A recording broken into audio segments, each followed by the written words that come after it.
En la historia de la música popular del siglo XX, pocos nombres resuenan con tanto peso como Paul McCartney y Brian Wilson. Uno, el alma melódica de los Beatles, el otro el cerebro sonoro de los Beach Boys. Lo que comenzó como una competencia tácita entre dos bandas separadas por el océano, se transformó con los años en una de las amistades más entrañables y respetuosas del mundo musical. Esta es la historia de dos genios que se empujaron el uno al otro hacia la grandeza, y que con el tiempo encontraron en el otro algo más profundo que la admiración, una amistad verdadera. What was your reaction, Brian, the first time you heard I Want to Hold Your Hand? Oh, I was so jealous. I was jealous of the Beatles. I couldn't believe how jealous I was of the Beatles. I couldn't believe it. I was so jealous. With every new single, were you more jealous? No, actually, we got rolling a little bit on our own thing too, so it was pretty cool. A principios de los años 60, el mundo era un tablero vibrante de nuevas ideas musicales. Desde Liverpool, los Beatles rompían moldes con armonías y frescura. En California, los Beach Boys dibujaban paisajes sonoros sobre tablas de surf y coches descapotables. Aunque separados por miles de kilómetros, Paul McCartney y Brian Wilson pronto se darían cuenta de que estaban en una especie de diálogo invisible, compitiendo sin hablarse y escuchándose sin conocerse. En 1965, los Beatles publican Rubber Soul. Al escucharlo, Brian Wilson se detiene. Algo en ese álbum lo sacude. No es solo pop, es arte. Remember the first time you heard Rubber Soul? I remember I heard it sometime in 1965. 1965, yeah. Late 1965. And I was smoking pot, and I just tripped out on that album. I said, that's the coolest album I've ever heard in my life. Yeah. It blew me out so much.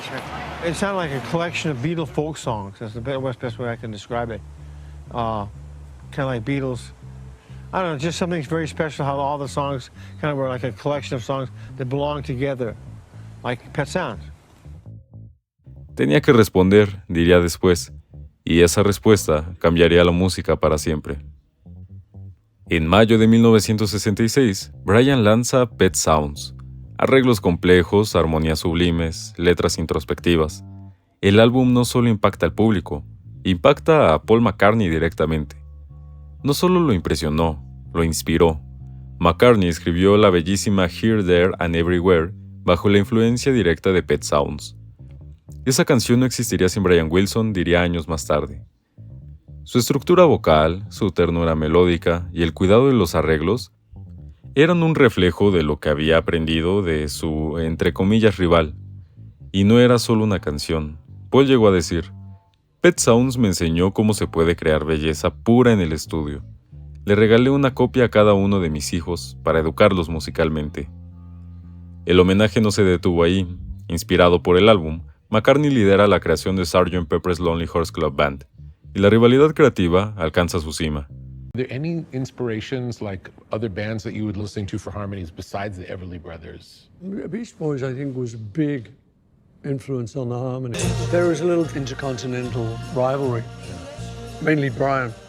His writing, I think he'd heard one of our albums and thought, I've got to do better, you know.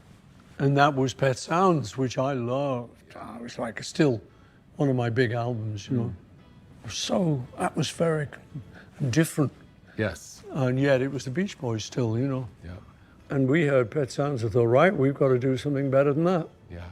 So we did Sgt. Pepper. Brian, por su parte, trabajaba en su proyecto más ambicioso, un álbum que llamaría Smile, con la intención de superar incluso lo que los Beatles estaban haciendo. Pero la presión, el perfeccionismo y los problemas personales lo desbordaron. El disco fue cancelado antes de completarse.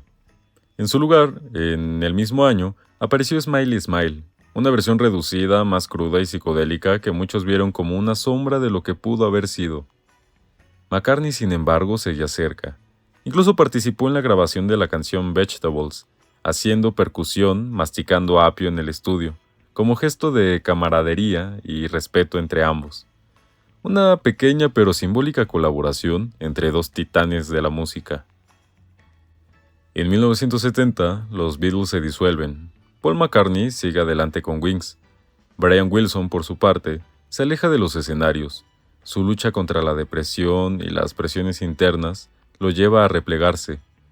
No hubo colaboraciones ni encuentros públicos, pero en entrevistas, ambos seguían lanzándose flores a distancia. McCartney habla de Wilson como el mayor innovador de la música pop. Wilson lo llamaba un genio melódico absoluto. Aunque no lo sabían, el tiempo estaba preparando un nuevo capítulo en su historia. Brian comienza a mencionar en entrevistas lo importante que fue Paul para él, no solo como músico, sino como referencia emocional en tiempos difíciles. El cariño mutuo empieza a florecer, pero aún quedaba una colaboración más que esperada. Brian Wilson publicó su álbum Getting In Over My Head, y en él incluye una canción especial, A Friend Like You, con Paul McCartney como invitado.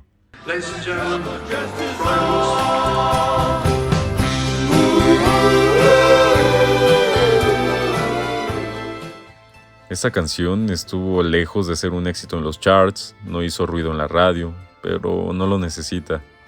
Es un momento íntimo, dos viejos rivales, ahora amigos, cantando sobre la amistad, el respeto y el tiempo. Paul canta con suavidad y Brian lo acompaña con ternura. Es más que una colaboración, es un abrazo entre dos almas que se han entendido más allá de las palabras y que nos han regalado muchas de las mejores canciones que hemos escuchado en nuestras vidas. En los últimos años, la relación entre McCartney y Wilson se volvió casi fraternal. En documentales, en entrevistas y especiales, se elogiaban mutuamente con una calidez que solo da la madurez. Brian era el que todos queríamos ser, nos hizo mejorar, dijo Paul. Wilson, por su parte, siguió nombrando a McCartney como uno de sus ídolos personales. Así que Paul McCartney y Brian Wilson no solo compitieron, se ayudaron a mejorar. Uno desde la precisión melódica y el otro desde la emoción armónica. En un mundo de egos, su historia demuestra que el verdadero genio sabe reconocer a otro genio y rendirse ante él sin miedo. Hace unos días, el mundo recibió la noticia que nadie quería leer. Brian Wilson ha fallecido. La mente que redefinió la armonía, la sensibilidad y que convirtió emociones en notas, se ha ido. Para Paul McCartney fue perder a un contemporáneo, a un amigo y a un motor creativo. Para la música fue decir adiós a uno de los artesanos más visionarios del sonido moderno. Pero su influencia vive, en cada disco donde los arreglos importan, en cada canción donde una melodía esconde un universo emocional, y sobre todo vive en las palabras y gestos de quienes lo conocieron.